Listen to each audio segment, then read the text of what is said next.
Hi, Mwazamo Melemwanse. Today we are making dingo for dinner. Dingo aka dry meat kanyamagazomite. So as you can see, it is nice fit, and as I was doing that, it was so hot, so I decided to sip on my eyes. So I also decided to make sure that I cooked it outside because that's how I was craving it. I was craving it as original as it can be, and as I was starting the fire, a client came by asking for fish, so I had to go and give them by the gate. There they live.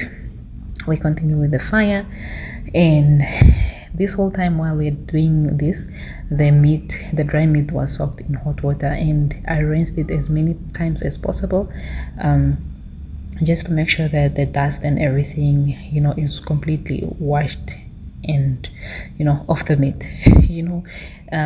So many times when we are drying meat, it gets dried in the sun, whatever, and there's dust and all that. So that's why we have to soak it in very hot water, boiled water, for everything to melt.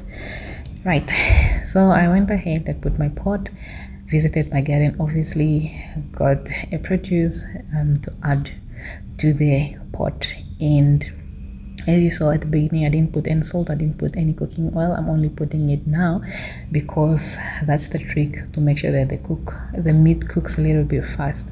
Until you're ready, then you can add your cooking oil and your salt, then you proceed.